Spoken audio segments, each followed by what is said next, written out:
Good morning, all of you. In today's Objective Chemistry series class, we will discuss some more important questions about the mole concept, stoichiometry, and the equivalent weight. So our first question is, the number of the atoms in 558.6 gram of iron is, ये 4 different options हैं. तो अब हम सबसे पहले क्या करेंगे, यहाँ पे नंबर ऑफ आयरन एटम्स ही निकालेंगे 558.6 ग्राम के अंदर. तो जब कभी भी हमारे पास मास गिवन हो तो हम क्या करेंगे, सबसे पहले मास गिवन हो और उसको नंबर ऑफ एटम्स में कैलकुलेट करना है, तो मास को सबसे पहले आप नंबर ऑफ मोल्स में कन्वर्ट करें. So the number of moles कैसे बनाते हैं, जो गिवन मास है उसको आप डिवाइड करें मोलर मास से, तो ये आपके नंबर ऑफ मोल्स आ जाएंगे. अब नंबर ऑफ मोल्स को किससे मल्टीप्लाई करें, आप एवोगैड्रोस नंबर से देखो मल्टीप्लाई कर देंगे तो फिर आपके पास नंबर ऑफ मोलिक्यूल्स आ जाएंगे, क्योंकि यहाँ पे जो आयरन है वो ऑलरेडी आपकी मोनोएटॉमिक स्टेट के अंदर ही है, तो इसलिए एटॉमिसिटी उसकी 1 ही होगी. तो अब हम वैल्यू पुट करेंगे यहाँ पे. तो गिवन मास क्या है 558.6 डिवाइडेड बाय एटॉमिक मास कितना है आपके आयरन का 55.86 होता है, वो हमने वैल्यू पुट की यहाँ पे. मल्टीप्लाइड बाय एवोगैड्रोस नंबर से करेंगे हम 6.023 इंटू 10⁻23, लेकिन नियर अबाउट करके हम 6 मल्टीप्लाइड बाय 10⁻23 ही लिख देते हैं. एटोमिसिटी क्योंकि ये मोनोएटॉमिक स्टेट में है तो मल्टीप्लाइड बाय 1 किया हमने, क्योंकि एटोमिसिटी 1 है. तो यहाँ पे हमारा जो आंसर है वो आ गया 60 मल्टीप्लाइड बाय 10⁻23 आयरन एटम्स. तो जो आपके 558.6 ग्राम आयरन है उसके अंदर कितने आपके एटम्स होते हैं, वो आपका ये आंसर आ गया 60 मल्टीप्लाइड बाय 10⁻23 एटम्स. अब हम फर्स्ट ऑप्शन की तरफ चलते हैं. फर्स्ट ऑप्शन में दे रखा है हमारे पास 60 ग्राम कार्बन. अब हम उसके अंदर निकालेंगे नंबर ऑफ आपके कार्बन एटम्स. तो फार्मूला वही रहेगा, क्योंकि गिवन थिंग इज ए मास, तो given mass divided by molar mass, तो नंबर ऑफ मोल्स कैलकुलेट हो गए सबसे पहले, उसको मल्टीप्लाई करेंगे आप एवोगैड्रोस नंबर से तो नंबर ऑफ मोलिक्यूल्स आ जाएंगे. क्योंकि गिवन स्पीसी यहाँ पे भी मोनोएटॉमिक स्टेट के अंदर है कार्बन, तो इसलिए एटोमिसिटी 1 हो जाएगी. तो वैल्यू पुट करें, given mass 60, atomic mass divided bye 12, carbon का एटॉमिक मास 12 होता है, multiplied bye Avogadro's number 6 multiplied by 10⁻23 multiplied by 1, क्योंकि एटोमिसिटी 1 है. तो आपका क्वेश्चन का जो जवाब आया यहाँ पे, जो आपने कटिंग की तो कैसे आ गया यहाँ पे 12 5 जा 60 हो गया, तो 5 6 जा 30, तो आपका आंसर आ जाता है 30 मल्टीप्लाइड बाय 10⁻23 एटम्स. अब हम चलते हैं बी ऑप्शन के अंदर. बी ऑप्शन के अंदर आप ध्यान से देखें कि हमने जो हमारे नंबर ऑफ आयरन एटम्स है उसको किसकी फॉर्म में निकाला है, मल्टीप्लाइड बाय 10⁻23 है. नेक्स्ट कार्बन एटम में भी हमने ऐसा ही किया कि 30 मल्टीप्लाइड बाय 10⁻23 आया, और जो आंसर था ए का वो था twice that of 60 gram of carbon, के 60 ग्राम कार्बन में जितने एटम हैं उसके दुगने किसके अंदर थे, डबल किसके अंदर थे, जो हमारा गिवन क्वेश्चन था उसके अंदर, मतलब 558.6 ग्राम आयरन के अंदर. तो हमारा आंसर तो देखो यहीं पे आ चुका है कि जो नंबर ऑफ जो आयरन एटम्स हैं देखो वो 30 मल्टीप्लाइड बाय 10⁻23 है, और इसके जो डबल हैं, डबल मींस 32 जा 60 मल्टीप्लाइड बाय 10⁻23 एटम्स आपके आयरन के अंदर है. So your correct option is, तो आपकी करेक्ट ऑप्शन क्या होगी ए. लेकिन हम बी ऑप्शन की तरफ भी देख लेते हैं. बी ऑप्शन में दे रखा है नंबर ऑफ आयरन एटम कितने होंगे 6.023 इंटू 10⁻22, लेकिन क्योंकि हम कंपैरिजन 23 के साथ कर रहे हैं 10⁻23, तो आप क्या करें, इसको 10 से मल्टीप्लाई कर दे, 10 से डिवाइड कर दे, तो आपका आंसर क्या आ जाएगा 0.6 मल्टीप्लाइड बाय 10⁻23 एटम्स. तो आपके जो नंबर ऑफ आयरन एटम वो इतने नहीं हैं, वो तो कितने आए थे वो हमने सबसे पहले आपको कैलकुलेट करके ही दिखा दिया था, that is 60 multiplied by 10⁻23 atoms. तो बी ऑप्शन भी हमारी रॉन्ग है. अब सी ऑप्शन की तरफ चलते हैं. नंबर ऑफ एटम्स कितने होंगे 1 मोल ऑफ हीलियम के अंदर. It is a simple definition of the 1 mole, means 1 mole is that quantity which contains the number of atoms. बोलो कितने आ जाएंगे आपके 6.023 into 10⁻23, तो molecules multiplied by there atomicity, means जो नंबर ऑफ एटम्स होते हैं वो कितने होते हैं n multiplied bye Avogadro's number. n here is atomicity. तो यहाँ पे आप क्या करेंगे 6.023 इंटू 10⁻23 एटम्स आ जाएंगे, क्योंकि एटोमिसिटी हीलियम की क्या है बोलो 1 ही है, क्योंकि मोनोएटॉमिक स्टेट के अंदर एग्जिस्ट करता है. नेक्स्ट हम देखेंगे डी ऑप्शन. डी ऑप्शन तो देखो वैसे ही रॉन्ग है यहाँ पे, क्योंकि 558.6 इंटू 6.023 इंटू 10⁻23 ये हमारा आंसर आया ही नहीं था. हमारा आंसर क्या आया था, हमारा आंसर था 60 multiplied by 10⁻23. So our correct answer is option A. अब हम प्रोसीड करते हैं हमारे सेकंड क्वेश्चन की तरफ.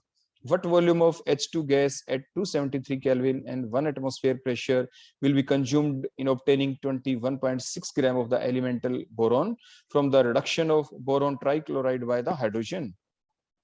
सबसे पहले हम रिएक्शन लिखते हैं कि बोरोन ट्राइक्लोराइड की रिएक्शन हाइड्रोजन के साथ करनी है, तो BCl3 plus H2, और हमें मिलेगा क्या, आगे मिलना है बोरोन, एलिमेंटल बोरोन, तो B प्लस साइड प्रोडक्ट क्या निकलेगा BCl3 से Cl और हाइड्रोजन से H मिलके HCl, इसको हमने बैलेंस भी कर दिया।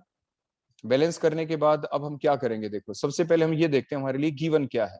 क्या पूछा है इसमें, what volume of H2 gas will be consumed in obtaining 21.6 gram of boron. देखो हमने बोरॉन के नीचे क्या लिखा, 21.6 ग्राम बोरॉन। 21.6 ग्राम बोरॉन अगर हमें मिलता है तो कितनी हाइड्रोजन होगी यूज इन लीटर। हमने क्वेश्चन मार्क लगा के देखो यहाँ पे लीटर लिख दिया कि कितने हाइड्रोजन की जरूरत पड़ेगी ताकि 21.6 ग्राम बोरॉन, एलिमेंटल बोरॉन हमें ऑब्टेन हो जाए। तो हमने देखो क्या किया, जो 21.6 ग्राम जो आपके पास बोरॉन है उसको हमने डिवाइड किया उसके एटॉमिक मास से, और हमारे पास क्या आ गए, ये मोल्स आ गए। मोल्स कितने आ गए, 2 मोल्स। देखो 2 मोल्स आ गए। हमें कहने का मतलब क्वेश्चन को हमने इसकी सेंस बदल दी कि कितने लीटर हाइड्रोजन की जरूरत पड़ेगी, what is the volume of hydrogen gas required for the production of, for the formation of 2 moles of the boron. आप ये कह सकते हैं 21.6 ग्राम ऑफ बोरॉन, या आप ये कह सकते हैं 2 मोल्स ऑफ द बोरॉन, क्योंकि हमने उसको मोल्स में कन्वर्ट कर दिया। उसके बाद अब हमें क्या करना है, यहाँ पे जो 1 मोल जो बोरॉन है, 1 मोल जो बोरॉन है, जो बैलेंस केमिकल इक्वेशन उसके अकॉर्डिंग आप देख रहे हैं 1 मोल बोरॉन। 1 मोल बोरॉन हमें कहाँ से मिलती है, तो जो हमारी ये बैलेंस जो रिएक्शन थी वो क्या कहती है कि 3.2, जब हमने बैलेंस किया तो उससे क्या पता चला, 1 मोल बोरॉन हमें मिलेगी 3/2 moles of hydrogen, 3/2 moles of the hydrogen से मिलेगी। तो means according to the balance chemical equation 3/2 moles, 3/2 moles, moles जब ये आपके 3/2 मोल्स हैं जो आपके हाइड्रोजन के, जब हम उसको कन्वर्ट करेंगे लीटर के अंदर तो किससे मल्टीप्लाई करें, 22.4 लीटर से, क्योंकि 1 mole is that quantity which contains the particles in 22.4 litre volume. तो यहाँ पे पार्टिकल्स का जो मोल्स कितने हैं 3/2, तो 3/2 मल्टीप्लाइड बाय 22.4 लीटर हो गया। मींस आपकी बैलेंस इक्वेशन क्या कहती है कि 1 मोल बोरॉन हमें कब मिलेगा, कहां से मिलेगा, 3/2 मल्टीप्लाइड बाय 22.4 लीटर हाइड्रोजन से मिलेगा। इसके बाद अब इसको रिवर्स करके हम लिखें in the form of the answer जो हमें निकालना है, 1 mole of the boron is obtained by consuming hydrogen that is equal to 3/2 multiplied by 22.4 litre hydrogen. हमें निकालना किससे, 2 मोल से कितने मिलेंगे, तो 2 moles of boron is obtained by consuming how much hydrogen, इसको मल्टीप्लाइड बाय 2 कर देंगे, हमारा आंसर आ गया 67.2 litre. So that is the option A, so our option A is correct. तो हमारा राइट आंसर क्या हुआ, ए ऑप्शन 67.2 लीटर। अब हम नेक्स्ट क्वेश्चन की तरफ चलते हैं। और next question is we have the 2 elements that is X and Y which forms these 2 compounds on their reaction, on their combination X2Y3 and X3Y4. If 0.20 mole of X2Y3 weighs 32 gram, means अगर 0.2 moles X2Y3 अगर हमारे पास होंगे तो उनका मास कितना होगा 32 gram, and 0.4 mole of X3Y4 weigh 92.8 gram, means 0.4 mole है हमारे पास X3Y4 के, तो उनका वेट कितना होगा 92.8। Find out the atomic weight of X and Y। तो ये जो स्टेटमेंट गिवन है यहाँ पे कि 0.2 मोल का वेट 32 ग्राम है, तो हम जानते हैं what is the definition of molar mass, means what is the definition of 1 mole, what is the relation between mole and the molecular mass, means 1 mole is that quantity whose mass is equal to their molar mass. तो हम क्या करेंगे, 0.2 moles यहाँ पे दे रखे हैं जिनका wait कितना है 0.2 मोल ऑफ X2Y3 वे, बोलो उनका वेट कितना है 32 ग्राम। हम निकाल लेंगे अगर 1 मोल हमारे पास होता X2Y3 तो उसका वेट कितना होगा। सो 1 मोल ऑफ X2Y3 वे, बोलो कितना हो जाएगा उसका वेट 32 डिवाइडेड बाय 0.2। तो आंसर हमारा क्या आ गया 160 ग्राम। सो 160 हियर इज द मोलर मास। 160 क्या आ गया मोलर मास, क्योंकि 1 मोल जो सब्सटेंस होता है उसका जो मास होता है उसी का मोलर मास कहते हैं। तो इस तरीके से हमने क्या किया, X2Y3 का मोलर मास हमने डिटरमाइन कर लिया, कैलकुलेट कर लिया, तो that is the molar mass of X2Y3।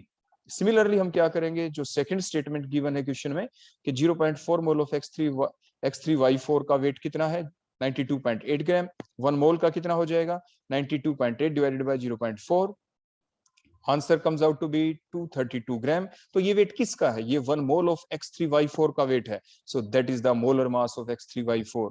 तो इस टाइप से हमने मोलर मास किसका निकाल लिया, X3Y4 का भी निकाल लिया। तो यहां से आपको क्या पता चला कि X2Y3, देखो X2Y3 के अंदर क्या है 2X है प्लस में 3Y है, तो मीन्स जो आपका X है, X का जो मास है वो हमने कितना मान लिया, बोलो एटॉमिक मास कितना मान लिया X, उसको 2 से मल्टीप्लाई किया क्योंकि 2X है यहाँ पे, तो 2X प्लस 3Y का मास बोलो टोटल कितना होगा, जो गिवन था अभी हमने निकाला था 160। That is the equation number 1। Similarly from the second one हम क्या लिख सकते हैं 3X plus 4Y is equal to 232, that is the equation number 2। तो इक्वेशन नंबर 1 और 2 हमारे पास इस टाइप से बन गई। हम इन दोनों इक्वेशन को यूज करते हुए x और y की वैल्यू को डिटरमाइन कर सकते हैं। तो कैसे करें? सबसे पहले हम क्या करेंगे, जो इक्वेशन जो 1 है उसको 3 से मल्टीप्लाई करें, इक्वेशन 2 को आप 2 से मल्टीप्लाई करें ताकि वन फैक्टर हमारा कॉमन होके कैंसिल हो जाए, and then subtract equation 2 from equation 1, फिर हम सब्ट्रैक्ट भी कर देंगे। तो देखो हमने ये मल्टीप्लाई किया इक्वेशन 1 को 3 से, देखो 3 से मल्टीप्लाई मींस थ्रू आउट आपको 3 से मल्टीप्लाई करना है। तो क्या आ जाएगा बोलो यहाँ पे, 6s x प्लस में 9y is equal to 480। Similarly equation number 2 को किससे मल्टीप्लाई करेंगे, 2 से करेंगे हम। 2 से मल्टीप्लाई करने से क्या हो, 6x प्लस में 8y इज इक्वल टू 464। तो ये हमने सेकंड को मल्टीप्लाई कर दिया। तो इससे आपने देखा वन फैक्टर कॉमन हो गया 6x, और सेकंड में भी 6x है आपका। अब सब्ट्रैक्ट करेंगे आप, सब्ट्रैक्ट करने से देखो आपका 6x से 6x तो देखो ये कैंसिल हो गया। तो इधर आपका क्या बच गया, 9y minus 8y is equal to y आ गया, इज इक्वल टू उधर से इज इक्वल टू 16। तो y की वैल्यू 16 आ गई है आपकी। तो what is y here, y is the atomic weight है आपका y का, y 16 का एटॉमिक वेट ऑफ y आपका कैलकुलेट हो चुका है। अब हम क्या करेंगे, नेक्स्ट हम जो y की वैल्यू उसको हम किसी भी एक इक्वेशन में पुट कर सकते हैं, whether put the value of y in equation 1 और द 2, दोनों तरीके से हम आपकी x की वैल्यू को डिटरमाइन कर पाएंगे।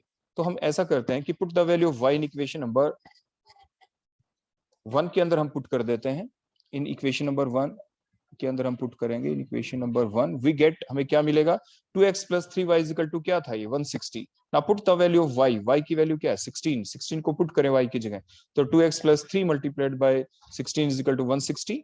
तो 2x नेक्स्ट लाइन में क्या आ गया, 2x प्लस 16 3 जा 48 इज इक्वल टू 160। तो 2x is equal to 160 minus में 48, तो क्या आ गया, 2x इज इक्वल टू 112। तो x की वैल्यू आपकी क्या आ गई, 112 divided by 2, that is the 56। तो that is the atomic weight of the x। तो इस टाइप से हम x और y का एटॉमिक वेट कैलकुलेट कर सकते हैं। तो इस टाइप के क्वेश्चन अक्सर एग्जाम में आपसे पूछे जा सकते हैं। अब हम प्रोसीड करते हैं अपने नेक्स्ट क्वेश्चन की तरफ।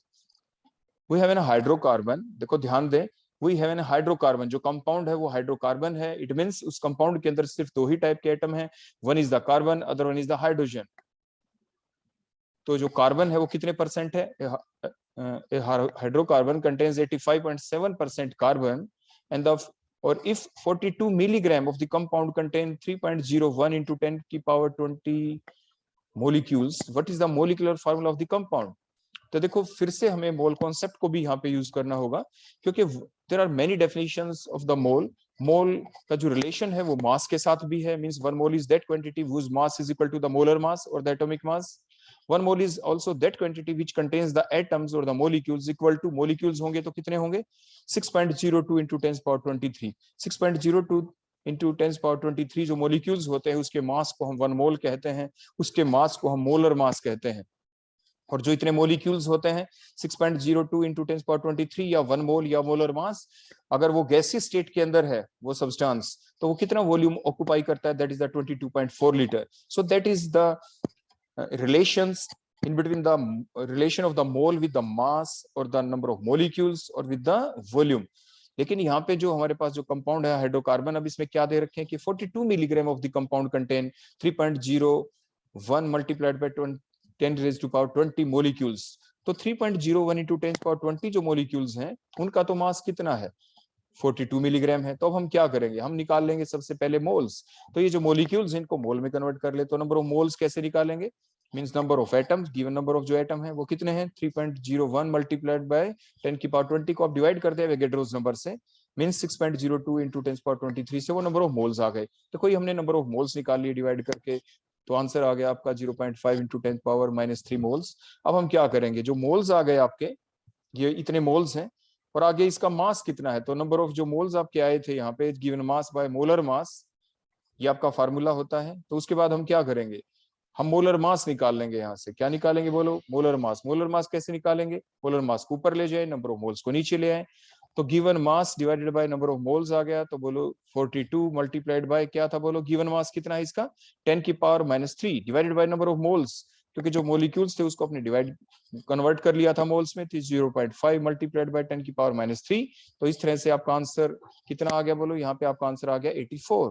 तो आपका जो 84 यहाँ पे जो आंसर आ गया ये क्या है, दैट इज द मोलर मास। बोलो क्या आ गया, मोलर मास। तो ये मोलर मास आ चुका है आपके पास कंपाउंड का जो हाइड्रोकार्बन है। तो ये जो गिवन थिंग थी कि 42 milligram of the compound contains 3.01 into 10 power 20 molecules, इसकी हेल्प से आपने मोलर मास को कैलकुलेट कर लिया है, क्योंकि लास्ट में हमें मोलिकुलर फार्मूला कैलकुलेट करना था। अब हम क्या करेंगे, सिंपल एक टेबल बनाएंगे अपनी, जिसमें सीरियल नंबर, एलिमेंट का नाम, percentage of element given, atomic weight, number of moles निकालेंगे, फिर सिंपल रेशियो निकालेंगे, क्योंकि जो सिंपल रेशियो है among the different atoms present in A given compound, उसी को आप एम्पिरिकल फार्मूला कहते हैं। तो नंबर 1 लिखते हैं। तो बोलो आपके पास क्या गिवन है, कार्बन, कार्बन की परसेंटेज कितनी, 85.7, what is the atomic wait, 12, तो नंबर ऑफ मोल्स कितने आ जाएंगे, 85.7 को डिवाइड किया 12 से तो 7.14। अदर एलिमेंट कौन होगा, क्योंकि हाइड्रोकार्बन है, other one is hydrogen, hydrogen की परसेंटेज कितनी है, क्योंकि परसेंटेज मींस 100, टोटल तो 100 है, तो 100 में से कार्बन की परसेंटेज को माइनस कर दें 85.7 को, तो आंसर आ गया 14.3। तो एटॉमिक वेट हाइड्रोजन का क्या है, 1 या 1.008 आप लिख देते हैं, एग्जैक्ट आप लिखना चाहें तो 14.3 डिवाइड बाय 1 कर दिया, नंबर ऑफ मोल्स आ गए। अब सिंपल रेशियो कैसे निकालते हैं दोनों के अंदर, दोनों के जो नंबर ऑफ मोल्स आए हैं उसमें आप क्या करेंगे, जो स्मॉलेस्ट नंबर ऑफ मोल्स हैं उनको दोनों से आप डिवाइड कर देंगे। तो 7.14 को भी डिवाइड किया 7.14 से, ताकि सिंपल रेशियो ऑफ मोल्स हमारे पास आ जाए। 14.3 को भी आपने डिवाइड किया 7.14 से, तो answer 2, that is the simple ratio of the atom in the given compound, in the given hydrocarbon, so that called the empirical formula। तो एम्पिरिकल फार्मूला क्या बन गया, कार्बन 1 है, हाइड्रोजन 2 है, तो CH2 is the empirical formula. तो empirical मास क्या आ जाएगा, कार्बन का एटॉमिक मास 12 होता है, हाइड्रोजन का 1, तो लेकिन हाइड्रोजन 2 है, तो 12 + 2 = 14, दैट इज द एम्पिरिकल मास। अब हम क्या करेंगे, जो मोलिकुलर मास और एम्पिरिकल मास में जो रिलेशन है वो क्या है, molecular mass is always equal to integral multiple of the empirical mass, means n multiplied by empirical mass. तो यहाँ पे हम इंटीग्रल इंटीजर की वैल्यू हम कैलकुलेट कर लेंगे, मोलर मास हमने पहले निकाल लिया था, that is 84 is equal to n multiplied by empirical mass, अभी हमने कैलकुलेट किया, दैट इज 14। तो आंसर n की वैल्यू क्या आ जाएगी इंटीजर की, 84 डिवाइड बाय 14, दैट इज 6। तो 14 6 आपके क्या होते हैं, 84। तो next we also have the relation in the same way, that is the molecular formula is equal to n multiplied by empirical formula. तो n की वैल्यू हमने ऊपर कैलकुलेट कर ली, एम्पिरिकल फार्मूला हमने टेबल से कैलकुलेट किया, तो what is the molecular formula, 6 multiplied by CH2 means C6H12, so C6H12 is the right option, that is the D option is the correct option। Next question number 5, in the given reaction of the oxidation of the ammonia, that is the NH3 plus O2 give rise to NO plus में H2O, when 1 mole of ammonia and 1 mole of O2 are made to react to completion, अगर हम दोनों ले लें और दोनों के बीच reaction complete हो जाए तो क्या होगा, इनमें से कौन सी ऑप्शन ठीक होगी। तो हम सबसे पहले रिएक्शन को ही लिख लेते हैं, NH3 plus O2 give rise to NO plus H2, हमने इसको बैलेंस किया, बैलेंस फॉर्म में हमने इसको लिख दिया है। उसके बाद गिवन मोल्स कितने हैं, अब ये देखें, गिवन मोल्स बोलो किसके हैं, एक तो अमोनिया का है 1 मोल, आप स्टेटमेंट में पढ़ सकते हैं। सेकंड किसके मोल गिवन है, 1 मोल ऑक्सीजन का गिवन है। तो these are the given number of moles. उसके बाद नेक्स्ट हम क्या करेंगे, अगर हम गिवन मोल्स को डिवाइड कर देते हैं बैलेंस मोल से, बैलेंस मोल आपको बैलेंस रिएक्शन में दिख ही रहे हैं, उससे हम ये पता लगा लेंगे कि which one of the following is the limiting reagent.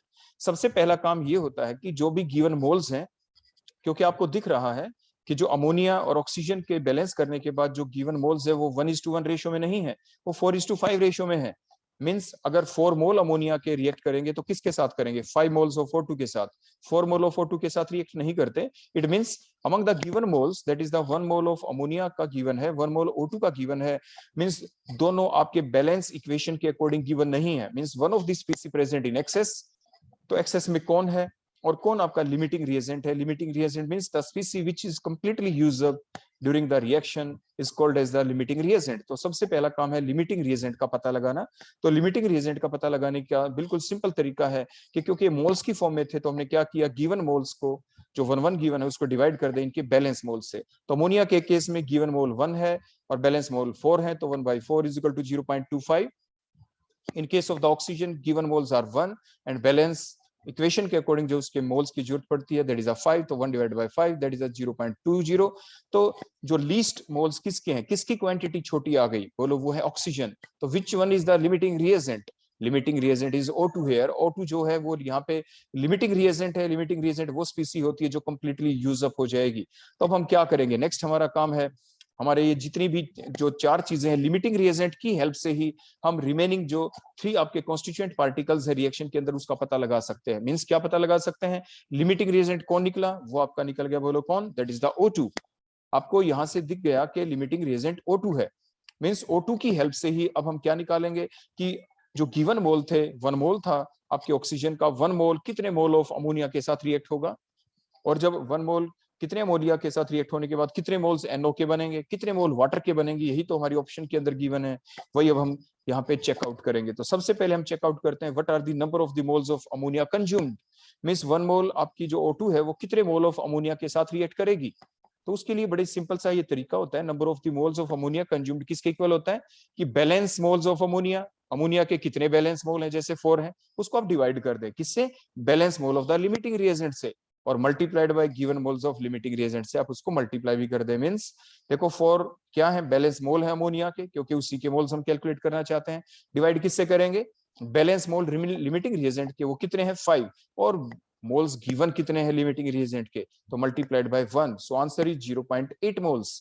तो आपने देखा कि जो 1 मोल जो गिवन थे ऑक्सीजन, वो सिर्फ किसके साथ रिएक्ट करेगी? It will react only with 0.8 moles of ammonia, 0.8 mole of ammonia के साथ। तो आप अमंग द फोर्थ ऑप्शन आप देखें, आपका लिख रखा था all ammonia will be consumed, C option के अंदर। इसका मतलब जो सी ऑप्शन वो करेक्ट नहीं है। 1 मोल के 1 मोल अमोनिया यूज नहीं हो जाएंगे। कितने मोल ऑफ अमोनिया यूज होंगे? 0.8 मोल। तो बच कितने गए आपके अमोनिया के? क्योंकि 1 मोल गिवन थे, 0.8 के साथ ही ऑक्सीजन रिएक्शन की, तो 1 माइनस 0.8, तो 0.2 मोल्स अमोनिया के बच जाएंगे। तो मींस सी ऑप्शन आपकी करेक्ट नहीं है। अब हम चलते हैं number of moles of NO formed. वैसे तो देखो हमें आंसर का पहले ही पता चल चुका है कि लिमिटिंग रिएजेंट क्योंकि ऑक्सीजन है, इसका मतलब ऑक्सीजन के जितने भी मोल्स गिवन थे दैट इज 1 मोल, वो सारे यूज अप हो जाएंगे। मींस डी ऑप्शन आपकी करेक्ट है। Means all O2 will be consumed, all O2 will be consumed. ये तो हमें पता है कि क्लियर हो रहा है यहाँ से आंसर का, लेकिन फिर भी हम जो और ऑप्शन है उनको भी साथ के साथ देख लेना चाहिए। तो नेक्स्ट है हमारा number of moles of NO form. बिल्कुल सेम फार्मूला रहेगा जो भी आपको ऊपर सिखाया गया। मींस क्या लिखेंगे? बैलेंस मोल ऑफ, ऊपर वाले क्वेश्चन में क्या था? अमोनिया। अब क्या आ जाएगा? Balance mole of NO divided by वही रहेगा कि balance mole of limiting reagent multiplied by given moles of limiting reagent. तो बैलेंस मोल क्या है NO के? NO के बैलेंस मोल आप देख सकते हैं 4 है, तो डिवाइडेड बाय 5 मल्टीप्लाइड बाय 1, तो आंसर वही 0.8 मोल। तो 0.8 मोल NO के बनेंगे। लेकिन ऑप्शन बी में देखें लिख रखा है 1 mole of NO will be found, means that is the wrong option. अब हम नेक्स्ट ऑप्शन की तरफ चलते हैं। Number of moles of water form, water के कितने मोल्स बनेंगे? बिल्कुल उसी टाइप से आप लिखेंगे balance mole of H2O divided by limiting reagent के balance mole multiplied by given moles of limiting reagent. तो बैलेंस मोल वाटर के कितने हैं? 6 डिवाइडेड बाय क्या करेंगे? Balance mole of limiting reagent वो 5 है, multiplied by given moles of limiting reagent वो 1 ही है। तो आंसर बोलो क्या आ गया? 1.2 मोल्स। ऑप्शन में आप देखिए लिख रखा है 1 मोल ऑफ वाटर फॉर्म, तो वो भी रॉन्ग है आपका। तो इसलिए राइट ऑप्शन आपकी क्या हुई? D option is correct, means all O2 will be consumed. अब हम चलते हैं नेक्स्ट क्वेश्चन की तरफ। क्वेश्चन नंबर 6,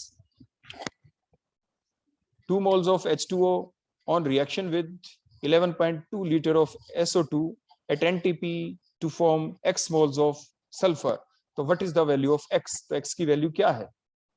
सबसे पहले हम रिएक्शन ही लिखेंगे कि H2S प्लस में SO2 give rise two sulphur. Side product क्योंकि ऑक्सीजन भी है हाइड्रोजन भी है तो वाटर ही बनेगा। आपने इसको बैलेंस कर दिया रिएक्शन को, तो जो बैलेंसिंग के दौरान आप लिखते हैं आपकी numeral value this called the coefficient of this reactant और द प्रोडक्ट। तो ये हमने बैलेंस रिएक्शन आपके सामने लिखी। उसके बाद हमने क्या किया? गिवन चीज क्या है? गिवन है आपके H2S के 2 मोल्स, और गिवन क्या है? SO2 के आपका वॉल्यूम गिवन है दैट इज द 11.2 लीटर। अब हम क्या करेंगे?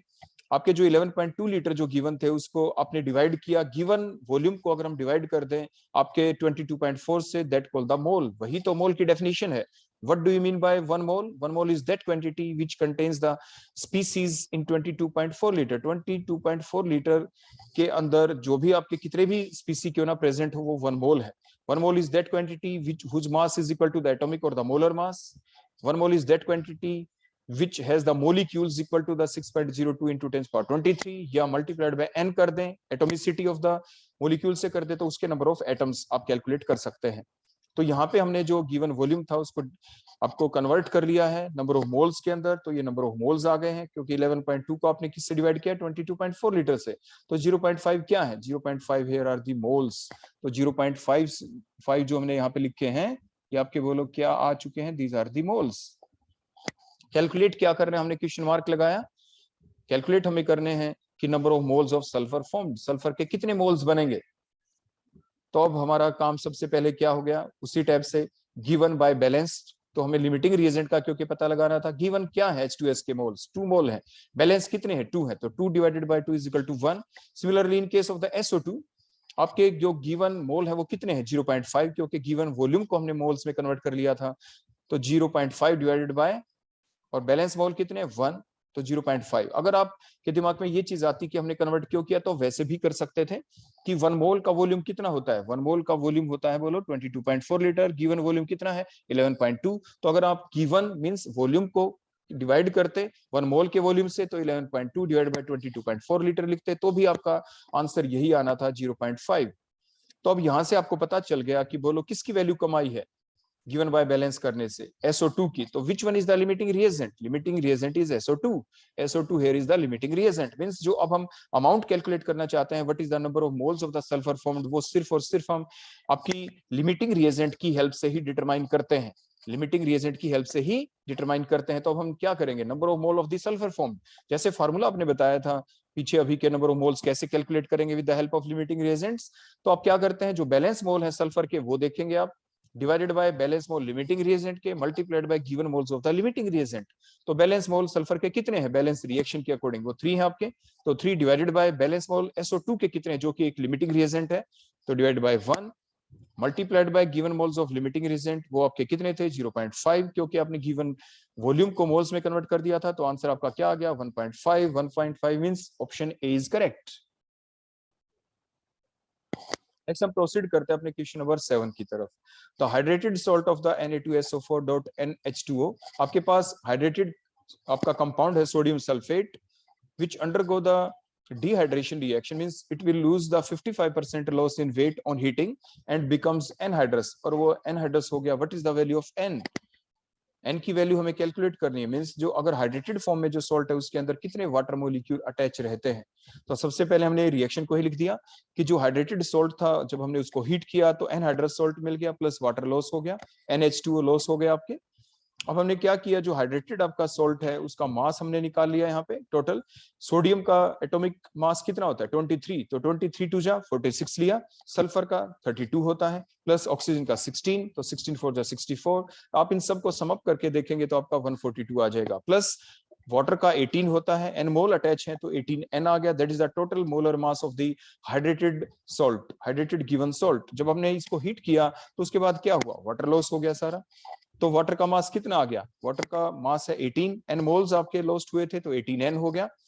अब इसको हम दूसरी फॉर्म में भी लिख सकते हैं, यहाँ पे बोलो दूसरी तरीके से आप कैसे लिख सकते हैं, मींस जो ये वाटर का जो मास है यहाँ पे वो कितने हैं आपके, वो मास इसका कितना है, तो वो है जो आपके हाइड्रेटेड जो सॉल्ट था आपका उसका मास कितना था 142 प्लस 18N, इसका 55% लॉस इन वेट हुआ है। तो जो 55% इसका वेट लॉस हुआ है वो किस में कन्वर्ट हुआ, वो कन्वर्ट हुआ है वाटर के अंदर, वो वाटर के थ्रू ही तो लॉस्ट हुआ है। तो मींस अगर हम 142 प्लस 18N का 55% हिस्सा ले लें, that is also equal to the water formed, means वो वाटर जो बना है उसका मास है मींस 18N के इक्वल है। तो हम, और जो मास बच गया आपके सोडियम सल्फेट का वो M कितना हो गया बोलो, वो तो जो वाटर लॉस हो गया तो 142 ही रह गया।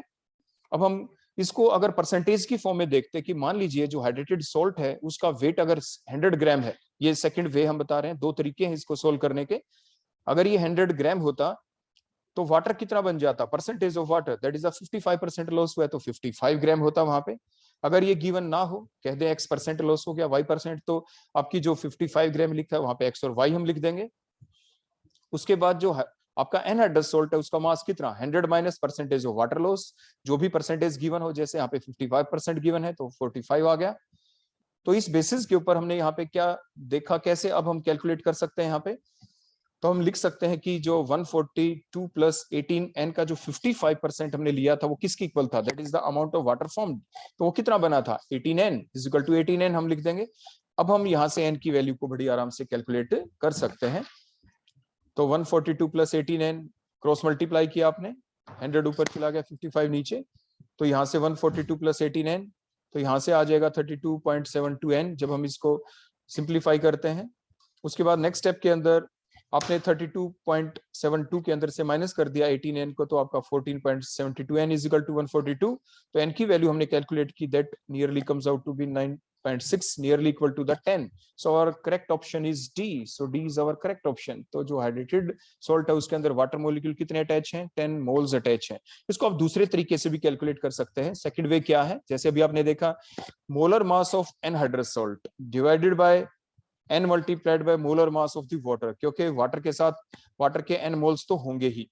तो जैसे हमने फर्स्ट लाइन के अंदर आपको यहाँ पे दिख रहा है कि जो मोलर मास है बोलो कितना है, 142 है एनहाइड्रस सॉल्ट का, और यहाँ पे जो वाटर बना था जब हमने हाइड्रेटेड सॉल्ट को हीट किया तो 18n। अब इसको किसके इक्वल कर देंगे, इसको अब हम इक्वल कर देंगे यहाँ पे किसके, कि मोलर मास जो एनहाइड्रस सॉल्ट का है वो बोलो, देखो हमने ये नीचे लिखा था, देखो यहाँ पे बोलो क्या है ये, 100 minus percentage of water lost और divided by percentage of water loss, वो बोलो कितना है, 55। तो अब हम इन वैल्यूज को देखो यहाँ पे पुट करने जा रहे हैं। Molar mass of anhydrous salt क्या था, 142 डिवाइडेड बाय किया n multiplied by 18 is equal to 100 minus water loss, 100 minus means 45 divided by बोलो क्या आ जाएगा, परसेंटेज ऑफ वाटर लॉस बोलो कितना है, 55। परसेंटेज ऑफ वाटर लॉस देखो ऊपर आप 55 ही लिखेंगे, यहाँ पे गलती से 55 लिखा गया, 100 माइनस 55। तो नेक्स्ट आप इस टाइप से n की वैल्यू जब आप यहां से भी कैलकुलेट करेंगे तो आपका आंसर कितना आ जाएगा, n इज इक्वल टू 10। तो means option D is correct. तो ये टू डिफरेंट वेज हैं जिसकी हेल्प से आप इस तरह के न्यूमेरिकल को फाइंड आउट कर सकते हैं, उसमें n की वैल्यू को डिटरमाइन कर सकते हैं। कई बार क्वेश्चन रिवर्स होता है कि n की वैल्यू गिवन होती है, हम आपको बता दें तरीका यही रहेगा। मान लीजिए ये दे देते कि हाइड्रेटेड सॉल्ट है Na2SO4 डॉट 10H2O अंडरगो कितने परसेंट वेट लॉस हुआ, कह देते y% वेट लॉस हो गया, तो मींस y% क्या हो गया, वाटर लॉस हो गया। तो परसेंटेज ऑफ वाटर लॉस निकालें। तो परसेंटेज कैसे निकाले, तो यहाँ पे जो हमने परसेंटेज लिखी है, जहाँ पे हमने लिखा था 55%, तो 55 की तरह जगह पे आप x% या y% जो भी गिवन मिले न्यूमेरिकल में आप वो लिख सकते हैं और इस तरह से अपना वो न्यूमेरिकल भी निकाल सकते हैं। तो आप ध्यान रखें, तो इस क्वेश्चन को ऑल्टरनेटिवली दूसरे तरीके से भी पूछा जा सकता है, तो बड़े ध्यान से आप इस क्वेश्चन को देखें, ये काफी इंपॉर्टेंट क्वेश्चन है। नेक्स्ट क्वेश्चन है हमारा, इफ वी कंसीडर 1/6, आप डेफिनेशन जानते हैं 1 मोल की, उसमें आपने देखा था आप ये कहते थे 1 मोल कि जब आप डेफिनेशन करते थे 1 AMU को आप डिफाइन करते थे तो आप क्या लेते थे, आप ऐसा करते थे 1/12 of 12 gram of carbon is 1 AMU आपका आ जाता था। अगर हम 1/12 की बजाय 1/6 कर दें तो क्या होगा, तो आप बड़े ध्यान से समझें। If we use reference value as 1/6 in place of 1/12, तो उससे क्या हो जाएगा, इट मींस 1/12 वैल्यू बड़ी है या 1/6, मैथमेटिक्स के अनुसार 1/6 वैल्यू आपकी बिगर है, means we have increase the reference value, हमने रेफरेंस वैल्यू को बढ़ा दिया है। मींस मान लीजिए पहले ये आपकी रेफरेंस वैल्यू थी, देखो ये, और इसके बेसिस के ऊपर हमने क्या निकाला, हमने देखो इसको इंक्रीज कर दिया रेफरेंस वैल्यू को। लेकिन जब हमारी नॉर्मल रेफरेंस वैल्यू थी मींस 1/12 थी, तो उस वक्त हमारा रिलेटिव एटॉमिक मास देखो इतना था, मींस इसके कंपैरिजन जब हम कर रहे हैं तो ये हमारा रिलेटिव एटॉमिक मास है। देखो रिलेटिव एटॉमिक मास इस रेफरेंस वैल्यू के अनुसार, मान लीजिए शुरू में हमने कितनी मान ली थी 1/12, लेकिन हमने रेफरेंस वैल्यू को देखो इंक्रीज कर दिया, रेफरेंस वैल्यू को हमने क्या कर दिया बोलो यहाँ पे इंक्रीज कर दिया। तो रेफरेंस वैल्यू को जब हम इंक्रीज कर दिया, देखो बोलो ये क्या कर दिया हमने 1/6, तो 1/12 था, तो उसके कंपैरिजन में तो देखो ये रिलेटिव एटॉमिक मास इतना ही है, देखो जो हमें ये दिख रहा है। लेकिन अगर हम रेफरेंस वैल्यू को बढ़ा दे वो सब्सटेंस तो वही रहेगा, तो रेफरेंस वैल्यू को बढ़ा दें तो ये वैल्यू रेफरेंस के हिसाब से 1/6 के हिसाब से ये वैल्यू हमें देखो छोटी नजर आ रही है, means the relative atomic mass will decrease. लेकिन जो एब्सोल्यूट मास है वो तो हमेशा सेम ही रहेगा। वो क्यों सेम रहेगा, because the number of the protons, number of the neutrons and the number of electron in an atom will remain same. Means आपका जो एब्सोल्यूट मास है वो कभी भी चेंज नहीं हो सकता। तो जो चेंज होता है वो सिर्फ क्या होता है, वो होता है सिर्फ और सिर्फ relative atomic mass. Absolute mass will remain same, आपका वो बिल्कुल सेम रहेगा। तो मींस आपका आंसर क्या रहा, रिमेन अनचेंज्ड। तो सी ऑप्शन इज करेक्ट। पूछा गया था कि what is the mass of 1 mole of this substance, 1 mole of this substance का मतलब जो उसका एब्सोल्यूट मास है, तो absolute mass will never change, वो हमेशा सेम रहेगा, चाहे आप रेफरेंस वैल्यू को कितनी भी रख दें। हाँ, रेफरेंस वैल्यू को जैसे अभी हमने देखा अगर हम बढ़ा देते हैं तो इनवर्सली प्रोपोर्शनल होता है, तो रिलेटिव एटॉमिक मास क्या हो जाता है आपका, वो डिक्रीज हो जाता है। लेकिन एब्सोल्यूट मास सेम रहता है, जैसे हमने बताया, क्योंकि जो एब्सोल्यूट मास है वो किसके ऊपर डिपेंड करता है, एटम के अंदर क्या होते हैं, proton, neutron they are present in the nucleus and the electron which are surrounding the nucleus. तो इसलिए जो number of proton, neutron, electron का जो संख्या है, जो उनके नंबर है वो सेम, तो मास भी सेम, एब्सोल्यूट मास भी सेम ही रहेगा। So our correct option is C. Next question है हमारा कि from 392 milligram of the H2SO4 1.204 multiplied by 10 की power 21 molecules are removed, how many moles of the H2SO4 are left? कितने मोल्स आपके left हैं, कितने मोल आपके बच गए? तो सबसे पहले हम क्या करेंगे, जो नंबर ऑफ मोल्स ही हम कैलकुलेट कर लेंगे। नंबर ऑफ मोल्स आप कैसे कैलकुलेट करते हैं? Given mass by molar mass. Given mass कितना है बोलो सल्फ्यूरिक एसिड का? सल्फ्यूरिक एसिड का 392 मिलीग्राम। मिलीग्राम को आपने ग्राम में कन्वर्ट कर दिया, मींस मल्टीप्लाइड बाय 10 की पावर -3, और मोलर मास सल्फ्यूरिक एसिड का होता है 98, क्योंकि हाइड्रोजन का 1 तो 2 प्लस सल्फर का 32 प्लस 32 प्लस 16 4 जा 64, जब आप सम अप करेंगे तो 98 आ जाएगा। तो इस टाइप से नंबर ऑफ मोल्स बना दिए हैं आपने। जो गिवन मास था आपका H2SO4 का, उसके आपने क्या बना दिए? Number of moles. तो नंबर ऑफ मोल्स आ गए 4 मल्टीप्लाइड बाय 10 की पावर -3। अब जो मोलिक्यूल्स हैं, कितने मोलिक्यूल्स रिमूव कर दिए? सबसे पहले मीन मोलिक्यूल्स के भी मोल बना लेंगे। Means number of moles is equal to given number of molecules divided by Avogadro's number 6.023 into 10 power 23। ये 10 रेज टू द पावर 23 है यहाँ पे, कभी आप इसको 1023 मान ले, that is 10 raise to the power 23। तो number of moles is equal to given number of moles आपके कितने हैं? 1.204 मल्टीप्लाइड बाय 21। इसको डिवाइड किससे कर दिया? एवोगैड्रोस नंबर से। तो आपके पास आ गए नंबर ऑफ मोल्स जो रिमूव हुए हैं, तो कितने हो गए? 2 मल्टीप्लाइड बाय 10 की पावर -3 मोल्स। तो अब आप क्या करेंगे? देखो आपके पास टोटल मोल्स कितने थे? 4 मल्टीप्लाइड बाय 10 की पावर -3, और उसमें से रिमूव कितने कर दिए गए हैं? 2 मल्टीप्लाइड बाय 10 की पावर -3। तो बच गए कितने? तो आप जस्ट सब्ट्रैक्शन कर देंगे। 4 मल्टीप्लाइड बाय 10 की पावर -3 माइनस 2 मल्टीप्लाइड बाय 10 की पावर -3। तो क्योंकि जो आपकी एक्सपोनेंशियल टर्म है वो बिल्कुल सेम है 10 की पावर -3, तो आप इजीली सब्ट्रैक्ट कर पाएंगे। अगर एक्सपोनेंशियल टर्म डिफरेंट होती, मींस एक में 10 की पावर -3 होती, दूसरे में 10 की पावर -2 होती, तो पहले आप एक्सपोनेंशियल टर्म्स को सेम करते हैं, उसके बाद ही आप सब्ट्रैक्ट करते हैं according to the simple mathematics. तो उसके बाद आपका आंसर आ गया 2 मल्टीप्लाइड बाय 10 की power -3, means option A is correct. Next हम देखेंगे हमारा क्वेश्चन नंबर 10 है, हमारा आज का लास्ट क्वेश्चन है ये। Means B1 gram of the element gives B2 gram of its chloride, what is the equivalent mass of the element? सबसे पहले हमें इक्विवेलेंट मास की डेफिनेशन का ही पता होना चाहिए, लेकिन उससे पहले हम रिएक्शन लिख लेते हैं कि कोई मेटल है, कोई एलिमेंट है, उसकी रिएक्शन हुई क्लोरीन के साथ Cl2 के साथ, तो आगे क्या बन गया? MClX। हमें नहीं पता, अगर सोडियम होता तो जैसे NaCl हो सकता है, कैल्शियम होता तो CaCl2 हो सकता है, एल्यूमिनियम होता AlCl3 हो सकता है, तो हमें नहीं पता कि एलिमेंट है कौन। तो उसी के बेसिस के ऊपर तो आपके आगे कंपाउंड बनेगा। लेकिन कोई मेटल क्लोराइड आपका बन गया, कोई एलिमेंट क्लोराइड बन गया आपका, तो अब हमें ये जो इक्विवेलेंट मास है वो निकालना है इस एलिमेंट का। तो B1 ग्राम गिवन है आपका, एलिमेंट गिव्स, बोलो क्लोराइड कितना बन गया? MClX जो बना वो B2 ग्राम बन गया। तो जो Cl2 है, जो Cl2 वो कितनी यूज हुई होगी? तो टोटल क्योंकि मास है वो B2 ग्राम है, तो B2 में से अगर हम B1 को माइनस कर देंगे, that is the amount of the chlorine used during the formation of the element chloride. तो according to the definition of the equivalent mass की डेफिनेशन बहुत ही ज्यादा इंपॉर्टेंट है। जब खास तौर पे जब कोई रिएक्शन दे रखी हो और उस रिएक्शन के अंदर किसी भी एलिमेंट का इक्विवेलेंट मास हमें डिटरमाइन करना हो, तो what is the definition of equivalent mass? How can we define the equivalent mass? Equivalent mass is the amount of the compound which reacts with, किसके साथ रिएक्ट कर जाए? either react with 1.008 gram of hydrogen or react with 8 gram of the oxygen, because these all are the equivalent mass of the hydrogen or the oxygen। क्योंकि हमने एक law पढ़ा है, आपको पहले बताया था प्रीवियस जो पार्ट थे उसके अंदर के law of equivalents. Law of equivalents ने क्या कहा था कि किसी भी रिएक्शन के दौरान, मान लीजिए जो आपके रिएक्टेंट है यहाँ पे M और Cl2, when these react with each other their number of equivalents will remain same। इनके जो इक्विवेलेंट होंगे वो सेम होंगे। इक्विवेलेंट क्या होंगे? सेम। अगर इक्विवेलेंट मास के बेसिस के ऊपर देखें तो उनके इक्विवेलेंट मास सेम होंगे। मींस आपके जो सब्सटेंस है उसका इक्विवेलेंट मास निकालने का यही एक तरीका होता है, the amount of the compound which react with 1.008 gram of hydrogen, क्योंकि ये इसके इक्विवेलेंट्स हैं, और 8 ग्राम ऑफ ऑक्सीजन, ये ऑक्सीजन के इक्विवेलेंट होते हैं, क्योंकि ऑक्सीजन के ऊपर -2 चार्ज होता है। तो ऑक्सीजन का जो एटॉमिक मास है वो कितना होता है? एटॉमिक नंबर 8, 16 डिवाइडेड बाय 2, तो इसलिए 8 आ जाता है, इसलिए हम यहाँ पे लिखते हैं 8 ग्राम ऑफ ऑक्सीजन। तो आप ये सेंस भी समझ गए होंगे कि यहाँ पे हमने 8 ग्राम क्यों लिखा है। और 16 ग्राम ऑफ द सल्फर, क्योंकि सल्फर ग्रुप नंबर 16 में है, ऑक्सीजन की तरह ही उसके ऊपर -2 चार्ज होता है, तो इसलिए सल्फर का क्या होता है? आपका मास नंबर 32 होता है, क्योंकि 16 तो इसका एटॉमिक नंबर है और मास नंबर 32, तो 32 को 2 से डिवाइड किया तो 16 आ गया, तो इसलिए हमने लिखा है 16 ग्राम ऑफ द सल्फर। और 9 ग्राम ऑफ द एल्यूमिनियम, क्योंकि एल्यूमिनियम ग्रुप नंबर 13 में है, क्योंकि 3 चार्ज होता है। एटॉमिक नंबर एल्यूमिनियम का 13, मास इसका 27 होता है, तो 27 को किससे डिवाइड किया? 3 से, तो 3 9 जा 27, तो 9 आ गया, तो 9 ग्राम ऑफ एल्यूमिनियम।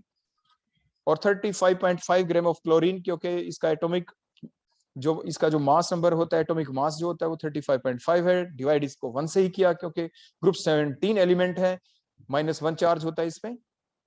और 80 ग्राम ऑफ द ब्रोमीन, सिमिलरली औरों का भी 127 ग्राम ऑफ द आयोडीन और 12 ग्राम ऑफ द कार्बन और the 17 gram of the OH negative is called the equivalent मास, उसी को इक्विवेलेंट मास कहा जाता है। तो यहाँ पे हमें क्या देखना है, आपने क्या देखा कि B2 - B1 gram of the chlorine वो किसके साथ रिएक्ट कर रही है? B2 - B1 gram of the chlorine reacts with an element having the mass that is equal to B1 gram. 1 gram of chlorine किसके साथ रिएक्ट करेगी? That will react with B1 divided by B2 - B1 gram. और फिर हमें according to the definition equivalent mass क्या होगा कि 35.5, देखो ये वाली ऑप्शन थी जो हमारी, 35.5 ग्राम क्लोरीन किसके साथ रिएक्ट करेगी? तो मल्टीप्लाइड बाय 35.5, दैट जो भी आपका आंसर आ गया, that called the equivalent mass of the element. जो आपका गिवन एलिमेंट है ये उसका इक्विवेलेंट मास आ गया। तो ये कहां पे मैच करता है? अब देखिए डिफरेंट ऑप्शंस के अंदर, तो फर्स्ट ऑफ ये है आपका 35.5 B1, तो ऊपर देखिए किसमें है 35.5 B1, तो आपकी 2 ऑप्शन में दिख रहा है, ए और सी में भी। अब डिवाइडेड में क्या है? B2 - B1, B2 - B1 A option के अंदर आपको दिख रहा है। So the correct option is option ए। तो ऑप्शन ए आपकी बिल्कुल करेक्ट हो गई है यहाँ पे। तो इस टाइप से आप क्या निकाल सकते हैं? इक्विवेलेंट मास आप निकाल सकते हैं किसी भी एलिमेंट का।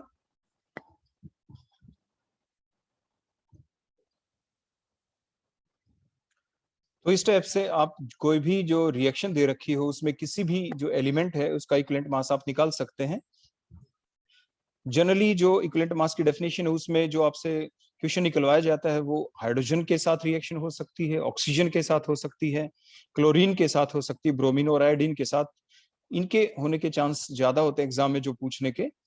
यहाँ पे जो लास्ट ऑप्शन में आप थोड़ा ध्यान दें, जो हमने लिखा है 12 ग्राम ऑफ द कार्बन, अगर हमारे पास अकेला कार्बन होता तो उसका मास होता है 12 और डिवाइडेड बाय हम 4 करते हैं, तो 4 3 जा 12, तो आप यहाँ पे 3 करेक्ट कर लेंगे यहाँ पे, तो यहाँ पे 12 की बजाय आप 3 कर देंगे अगर अकेला कार्बन हो। तो ये बातें हम तब की बता रहे हैं when that one is separate one, क्योंकि जो इक्विवेलेंट मास है कार्बन का वो डिफरेंट कंपाउंड में, जैसे कार्बन मोनोऑक्साइड के अंदर कोई आपसे कहे what is the equivalent mass of the carbon carbon monoxide, तो आप कुछ अलग निकालेंगे। What is the equivalent mass of the carbon CO2, कई बार रेशो भी पूछी जा सकती है, what is the equivalent mass of the carbon in CO and the CO2, तो वो आपकी डिफरेंट आ सकती है।